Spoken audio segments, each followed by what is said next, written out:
Security guard kicks out black man from hotel lobby, shocked, when he turns out to be the owner. The rain drizzled against the high windows of the Anders Hotel, its soft patter a stark contrast to the tension inside the lobby. Darius Cole stepped through the revolving door, his hoodie and jeans at odds with the luxurious surroundings. He moved with purpose, but there was a calm about him that suggested something more beneath the surface. Mitch, the security guard, noticed him immediately. He watched Darius take a few steps across the marble floor, his sharp eyes narrowing. The man didn't fit the profile of the usual guests. "Hey, can I help you with something?"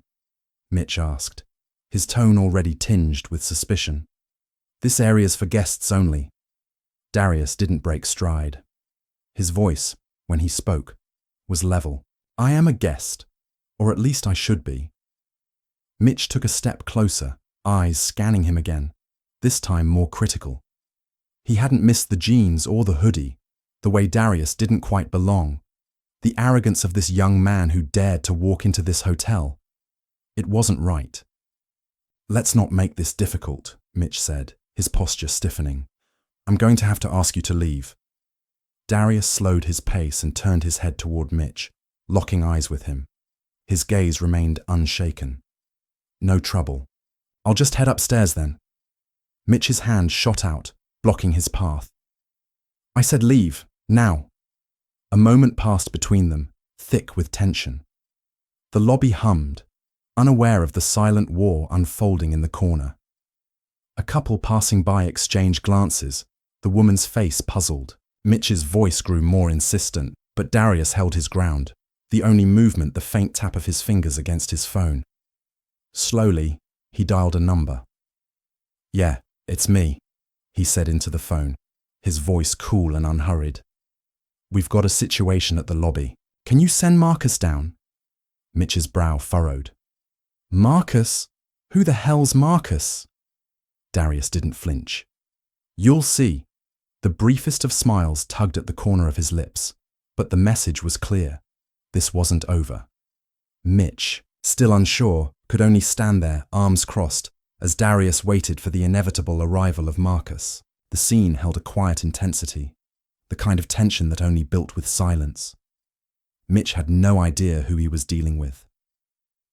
Darius stands still in the lobby, his calm demeanor in stark contrast to the tension building around him.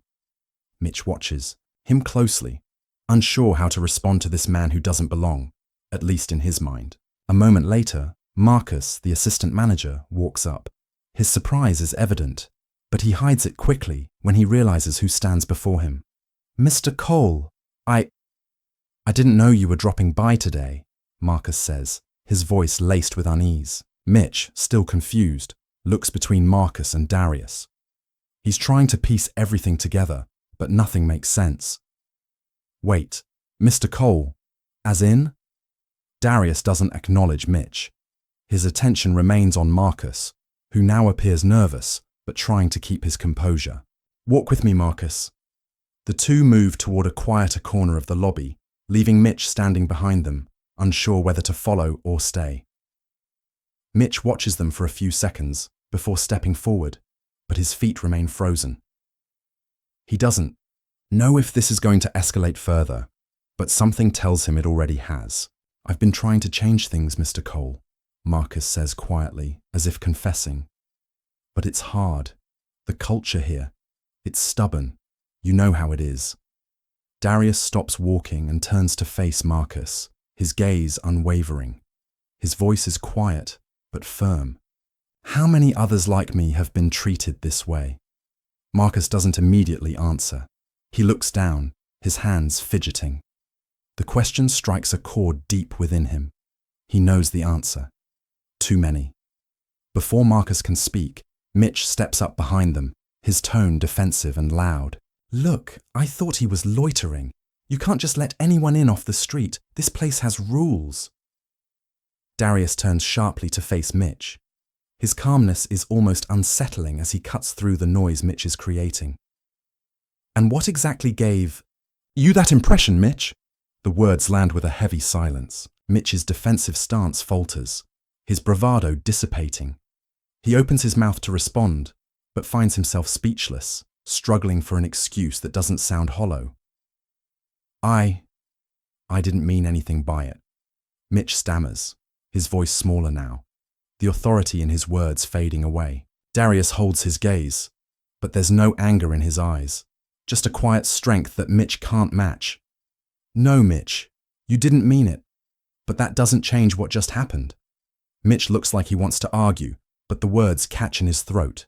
He shifts uncomfortably, his posture crumbling as he realizes he's lost control of the situation. Darius finally turns back to Marcus, his expression softening slightly. I'll handle this, Marcus. You don't have to carry this alone. Marcus nods, a mix of relief and lingering uncertainty crossing his face. For a moment, he feels as though the weight of the world has been lifted, but the truth lingers in the air between them. Mitch stands there, defeated. He watches as Darius and Marcus stand side by side, the power shift undeniable. Mitch's voice falters again, but there's no one left to hear him now. The game has changed. As Darius prepares to address the rest of the staff, the realization dawns on Mitch. Darius is not just another guest or a figurehead. He is the one in control, the one who has been watching, observing, and waiting.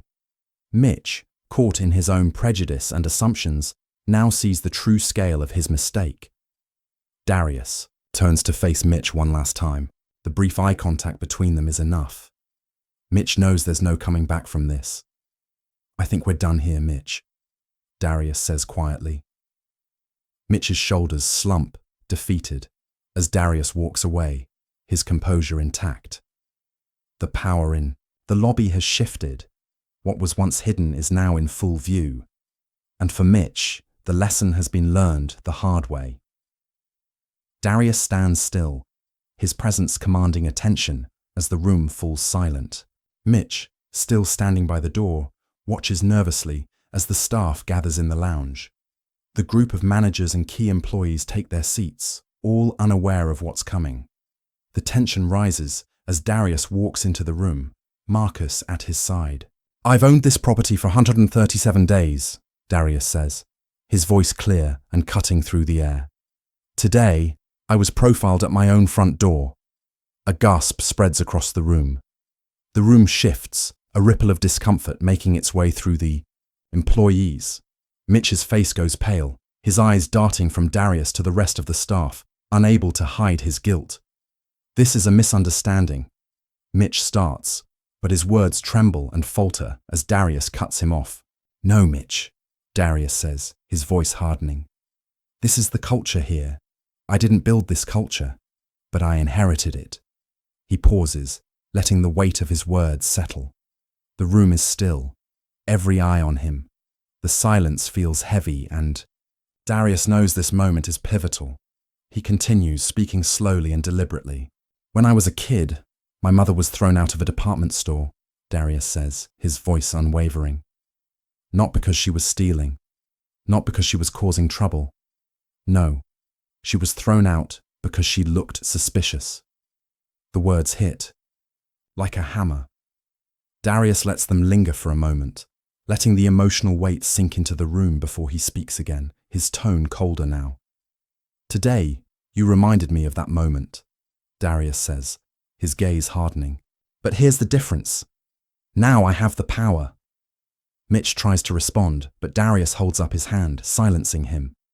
Mitch stands frozen, his defensiveness crumbling as Darius's calm authority fills the room. The staff shifts uncomfortably, seeing the situation for what it truly is. You had a choice today, Mitch, Darius says, his voice quiet but firm. You could have treated me like a guest, like someone who belongs, but you chose to make me a problem. That's on you.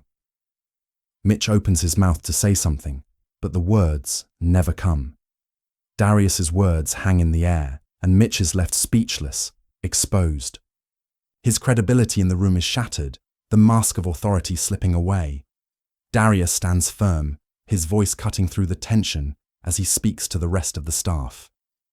This is the culture we've been letting slide, Darius says, addressing the room. This isn't just about me. This is about what we're allowing to happen here. and it has to stop. The silence that follows is deafening. The staff sits in stillness, realizing the truth of what Darius has said. He is not just the owner. He is the force driving change. I didn't come here to fire people, Darius continues, his tone still calm, but now filled with resolve. I came here to fix this, to make sure it doesn't happen again. Mitch stands, a defeated figure, unable to speak. The staff looks at Darius, their perception shifting. What had been a distant figurehead is now a leader in their eyes, someone who commands respect, who has taken control of the situation. Darius turns to Marcus, nodding slightly. "Let's move forward," he says, and with that, he leaves the room, Marcus following closely behind. The staff remains, their thoughts racing, the atmosphere charged with a newfound understanding of who Darius really is. The shift has happened, and things will never be the same again. Darius stands at the front of the room, his eyes scanning the staff. The silence is heavy, the tension palpable. Mitch stands near the back, still unsure of what's about to happen, but feeling the weight of the moment. Darius's voice breaks the silence, calm but carrying the weight of command. "You all have a choice. Continue to operate on assumption and fear, or rise above it. I'm not here to fire everyone. I'm here to build something better. But I need to know who's with me." The words hang in the air, and for a moment, no one moves. There's a stillness, as if the room collectively holds its breath. Then, slowly, Marcus stands. His voice is steady, filled with newfound strength. "I'm with you, Mr. Cole." The room shifts, and others begin to follow. One by one, heads nod in agreement.